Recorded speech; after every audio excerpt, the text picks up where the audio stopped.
ஓம்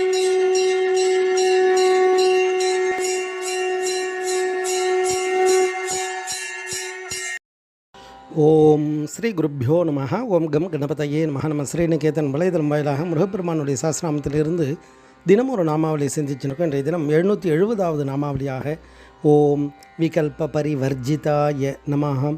முருகப்பெருமான் இந்த நாமாவளி சந்தேகம் இல்லாதவருக்கு நமஸ்காரம் அப்படின்னு வர்ணிக்கிறது. அந்த முருகப்பெருமான் தான் எல்லா விதமான சந்தேகத்தை முற்றிலும் விளங்குபவரும் குமார பரமேஸ்வரன் தான். அதாவது விகல்பகா அப்படின்னா சந்தேகம், நிச்சயமற்ற தன்மை, ஐயம், உபாயம், யுக்தி, வேறுபாடு, வகை, அறியாமை, குறை, குற்றம், இந்த அர்த்தங்களெல்லாம் இந்த சப்தம் குறிக்கும். அப்படி இறைவன் எப்பேற்பட்டவர்னா அப்பழுக்கற்றவர். அவருடைய அந்த 8 குணங்கள் இதெல்லாம் பார்த்தோம். அதில் நிச்சயமற்ற தன்மை, அதாவது சந்தேகம்னு சொல்கிறா இல்லையா, அந்த சந்தேகத்துக்கு இடமில்லாமல் இறைவன் இருக்கார். இறைவனுடைய ஆற்றல் தான் எல்லாமாகவும் இருக்குது அப்படின்றதெல்லாம் அனுபூதிமான்கள் உணர்ந்திருக்கா. அப்போ இறைவனால் மட்டும்தான் எல்லா நிறைவான சக்தியை கொடுக்க முடியும். அவர் தான் எப்பேற்பட்ட சந்தேகத்தையும் போக்கக்கூடியவரும் அவர் தான். அவர் சந்தேகமற்றவராக இருப்பார். அப்பேற்பட்ட அந்த தத்துவ பொருளாக இருக்கக்கூடிய அந்த இறைவனை நாடினால் நமக்கு அந்த பாக்கியம் கிடைச்சிடும். அனுபூதியில் அழகாக கேட்பார். கரவாகிய கல்வியுளார் கடை சென்று இரவா வகை மெய்ப்பொருள் யூகுவையோ குரவா குமரா குளிசாயுத குஞ்சரவா சிவயோக தயாபரணே அப்படின்னு வர்ணிப்பார்.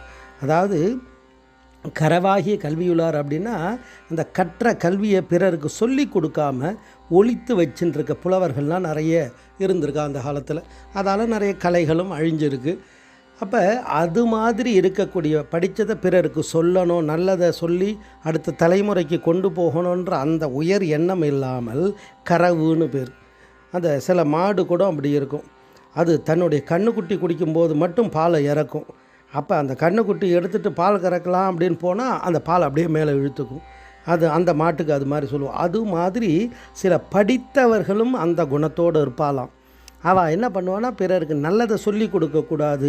ஏதாவது ஒரு சந்தேகம் கேட்டால் கூட அப்படியே கம்முன்னு இருப்பாள். அப்படியா, நான் பார்த்து சொல்கிறேன், கேட்டு சொல்கிறேன் அப்படின்னுவாளே தவிர தெரிஞ்சிருந்தாலும் சொல்ல மாட்டாள். அது மாதிரி உள்ளவர்களிடம் போய் அந்த கல்வி ஞானத்தை அடியேன் யாசிக்காத அந்த வண்ணம் மெய்ப்பொருளை கொடுக்குறியா அப்படின்னா கொடு, நீ அனுகிரகம் பண்ணு அப்படின்னு முருகப்பெருமானை கேட்குறார்.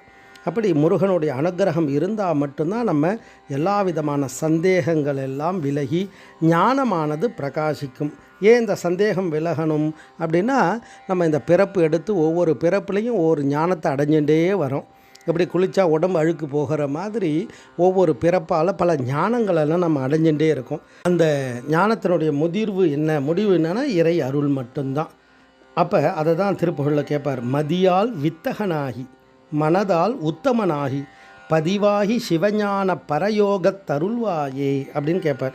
அப்படி இறை அனுக்கிரகம் இருந்ததுன்னா நம்ம எல்லா விதமான சந்தேகம் இல்லாமல் இறையருளை பெறலாம், குறையற்ற தன்மை அடையலாம் அப்படின்ற தத்துவார்த்தமான நாமாவளி இந்த நாமாவளி.